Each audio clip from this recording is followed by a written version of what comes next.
اب پتہ لگاتے ہیں کہ سرکار کائنات صلی اللہ علیہ وسلم اللہ کی طرف سے فضل ہیں یا نہیں. تو آئیے سورہ احزاب آیت نمبر 47 میں اللہ رب العالمین کیا ارشاد فرماتا. اللہ رب العالمین ارشاد فرماتا ہے یا ایھا النبی انا ارسلناک شاہدا ومبشرا ونذیرا وداعیا الی اللہ بإذنہ وسراجا منیرا وبشر المؤمنین بأن لهم من اللہ فضلا کبیرا.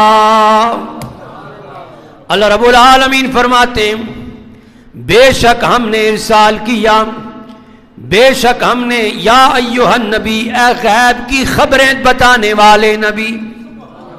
اس کا ترجمہ کیا ہے؟ یا ایھا النبی اے غیب کی خبریں دینے والے نبی. گویا غیب وہی ہوتا ہے کہ جو اللہ کسی اور پر عیاں نہ کرے اپنے نبی پر عیاں کر دے، وہی غیب ہے. بتاتا اللہ ہے لیکن اللہ نبی کو غیب دیتا ہے، غیر نبی کو غیب پر مطلع نہیں کرتا ہے. گویا اللہ رب العالمین فرماتے ہیں اے غیب کی خبریں بتانے والے نبی، بے شک ہم نے آپ کو حاضر و ناظر، خوشخبری دینے والا، ڈر سنانے والا، اللہ کی طرف سے اس کے حکم سے بلانے والا اور چمکا دینے والا آفتاب بنا کر کے بھیجا ہے.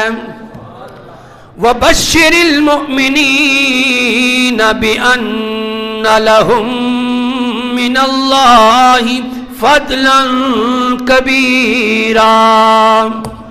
اور مومنوں کو بشارت دے دو کہ ان کے لیے میرا نبی اللہ کا صرف فضل نہیں بلکہ فضلاً کبیرا، سب سے بڑا فضل میرا نبی ہے. گویا یہ پتہ چلا کہ جہاں اللہ کی طرف سے سرکار رحمت بن کے آئے ہیں عالمین کے لیے، صرف رحمت نہیں تمام عالمین کے لیے رحمت، وہاں اللہ کی طرف سے فضل بھی ہیں اور صرف فضل نہیں بلکہ فضلاً کبیرہ، بہت بڑا فضل میرا محبوب بن کے آیا.